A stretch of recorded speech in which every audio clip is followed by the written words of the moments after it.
रुपए आप इसके अंदर। धन्यवाद। हो गई बात, सुन लिया माननीय मंत्री चंद्रशेखर जी। सर इनके पेपर ले लेना, आप कुछ बाकी हो तो इनके पेपर ले लेना। समाप्त हो गए। आप अपने पेपर ले कर देना सर। मंत्री जी जाके मिल लो। क्या धन्यवाद। 5 मिनट हो गए। वर्मा जी इधर आ जाओ, बात कर लेंगे। टाइम जा रहा है। धन्यवाद सभापति जी। विकसित भारत गारंटी फॉर रोजगार एंड आजीविका मिशन ग्रामीण पर मैं अपनी गंभीर आपत्ति और सुझाव रखना चाहता हूं।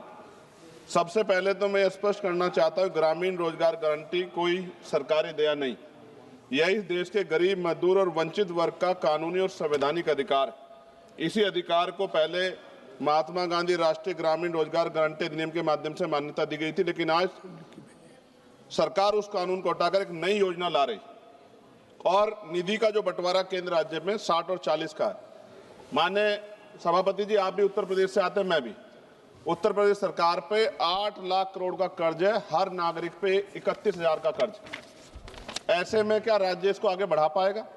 सभापति जी, सरकार कह रही है कि अब 100 दिन की जगह 125 दिन का रोजगार गारंटी दी जाएगी। ये सुनने में तो अच्छा लगता है, लेकिन कटाई बुआई के मौसम में 60 दिन काम न देने का प्रावधान इस गारंटी को व्यवहारिक रूप से कमजोर करता है।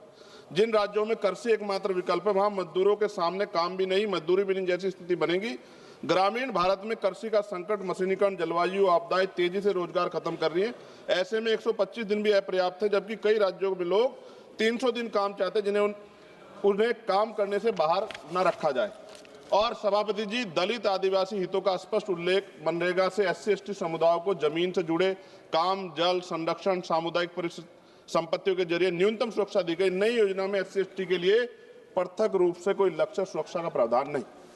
और सभापति जी, आपदा के समय छूट सरकार की मर्जी पर, प्राकृतिक आपदा में छूट देना सरकार के विवेक पर छोड़ा गया, जबकि आपदा के समय तो सबसे ज्यादा बेरोजगारी, सबसे ज्यादा पलायन होता है। यह प्रावधान अधिकार नहीं, अनुग्रह बनता है। जब तक स्पष्ट जवाबदेही और दंड व्यवस्था नहीं होगी, ये प्रावधान सिर्फ कागजों में रह जाएगा।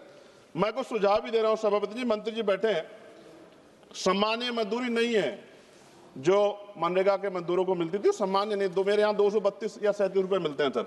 मेरी मांग है कम से कम 500 रुपए न्यूनतम मजदूरी दी जाए और रोजगार गारंटी बिना मौसमी शर्तों के लागू की जाए। रोजगार दिनों की सीमा राज्यों को बढ़ाने का अधिकार न्यूनतम 300 दिन और केंद्र तय करे, लेकिन राज्य चाहे तो 365 दिन तक बढ़ा सकते हैं और केंद्र अतिरिक्त सहायता दे। SC/ST और आदिवासी क्षेत्रों के लिए विशेष पैकेज, आदिवासी क्षेत्रों में 300 दिन की गारंटी, भूमि, जल, जल आधारित कार्यों की प्राथमिकता, पैसा और FRA कानून में तालमेल, महिलाओं के लिए अनिवार्य 50% कार्य, हर पंचायत में कम से कम 50% काम महिलाओं के लिए आरक्षित, मासिक धर्म अवकाश, गृह, जल, स्वच्छता, देखभाल कार्यों की प्राथमिकता। अंतिम पेज है सर। सभापति जी, काम तय करने का असली शक्ति ग्राम सभा, ग्राम पंचायत पर भुगतान में देरी होने के 30 सेकंड में खत्म करूंगा सर। भुगतान में देरी होने स्वतः मुआवजा अधिकारियों की व्यक्तिगत जवाबदेही तय की जाए।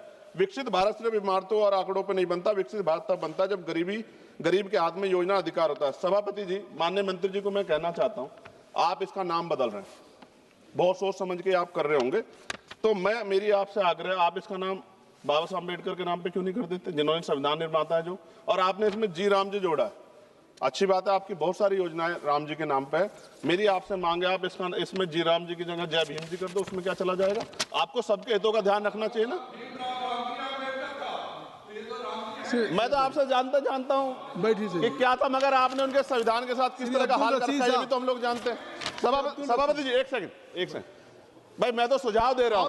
आप सर शेखर जी, आप चेयर को कहिए। हाँ सर, आपके माध्यम क्यों कहते हैं? नहीं, थैंक यू आपने 30 सेकंड मांगा था, 1 मिनट सर। ये बीच में बोल के थोड़ा सा वो हो गया सर, मैं खत्म कर रहा हूं 10 सेकंड में। मैं उनको नहीं कह रहा, मैं आपके माध्यम से कह रहा हूं मंत्री जी को, सर ये देश देख रहा है, आप अगर महापुरुषों का अपमान करेंगे तो लोग इसका चुनाव के समय हिसाब करेंगे। मेरी बात को याद रखें। धन्यवाद। जय भीम, जय भारत। सर आपका बहुत बहुत शुक्रिया। सर आपका बहुत बहुत शुक्रिया। अपनी बात रखने से पहले मैं बारामूला के मेरे पार्लियामेंट्री कॉन्स्टिट्यूंसी के उस नौजवान को मुबारकबाद देना चाहूँगा, आके